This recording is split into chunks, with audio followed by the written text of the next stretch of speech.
السلام عليكم ورحمه الله وبركاته. حبايبي عاملين ايه؟ يا رب تكونوا في احسن حال. النهارده ان شاء الله هنعمل 3 وصفات احلى من بعض، 3 وصفات قنبله موجودين في كل بيت ان شاء الله، للتخسيس ولتنظيف الجسم ولكل حاجه، يعني قنبله فيتامينات ومعادن مش هقولك عليها.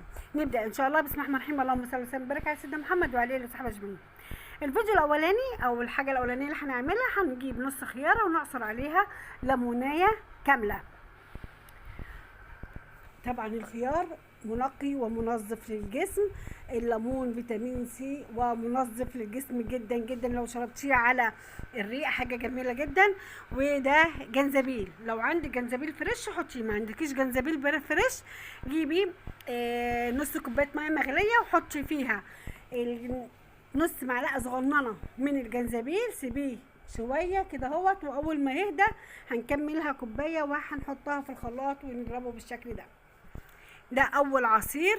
يعمل ايه؟ يعمل يشيل دهون البطن، يعزز نظافه الجسم جدا من السموم واي يعني اي حاجه موجوده في الجسم ده على الريق، حاجه جميله جدا ويسد الشهيه.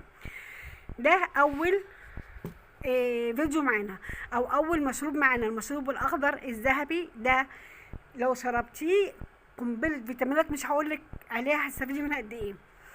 الوصفه الثانيه هي برضو من الخيار والليمون وبذر الكتان. جيب كوبايه كده اهوت، نصها يعني ميه، هنحط فيها معلقه صغيره من بذور الشيا، هنخرط عليها نص خياره ونحطهم معاها. طبعا كده كده احنا هنسيبها شويه يتنقعوا مع بعض، عشان بذور الشيا ما ينفعش تشرب على طول، لازم تسيبيها من 10 لربع ساعه وبعد كده تشربيها. هنخرط الخيارية مع بذور الشيا، ممكن تضربيها على فكره، ممكن الخليط ده برضو تضربيه في الخلاط وتعمليه زي الفيديو اللي قبليه. هنحط كمان ده ورق من النعناع. النعناع بقى منعش ومرطب للجسم خرافي. هنعصر عليهم نص ليمونه، تقدري تشربيهم كده حلو، ويا ريت ما تقدريش تشربيهم كده ممكن تحطي عليهم نص معلقه عسل، ويكون عسل نحل، عشان خاطر احنا بنعمل حاجات عشان ننظف بطننا وننظف معدتنا، وعايزين نشيل الدهون الموجوده في الجسم وخاصه في منطقه البطن.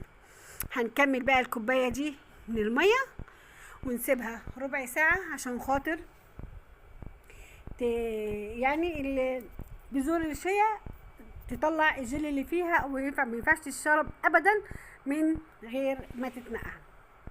هنا هنحط نص معلقه عسل زي ما قلت لك، عايزاه تحطي ماشي، مش عايزه يكون احسن. يعني احنا بنحاول نقلل السعرات الحراريه الموجوده في الجسم باي شكل من الاشكال. هنقلب الخليط ونسيبه ربع ساعه، وبعد كده هتاكلي بقى الخيار كده، ممكن تاكليه بالمعلقه بالليمون بالحاجه دي كلها، وممكن تضربيه في الخلاط زي ما قلت لك.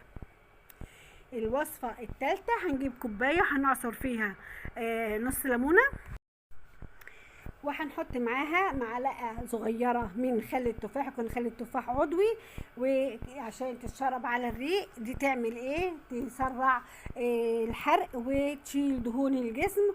كل الحاجات اللي عملناهم دي كلها هنحط معاهم معلقة جنزبيل ومعلقة عسل، معلقة صغيرة عسل او نص معلقة عسل. كل الحاجات اللي عملناها في الفيديو النهارده كلهم يصبوا في اطار واحد، هو تخفيف الوزن. احنا بنعمل حاجات عشان نخفف الوزن، الليمون، بذور الشيا، الجنزبيل، كل الحاجات اللي احنا عملناها دي كلها بتزود الحرق في الجسم وبتسد الشهيه، وكمان بتساعد على التخسيس. جربيهم واعمليهم، ممكن تعملي وصفه الصبح ووصفه بالليل، اعمليهم ان شاء الله هينفعوكي جدا جدا. كده خلص الفيديو بتاعنا. ما تنسونيش في اللايك والشير والاشتراك في القناه وفعل زر الجرس مني كل جديد. شكرا على المتابعه، والسلام عليكم ورحمه الله وبركاته. في امان الله.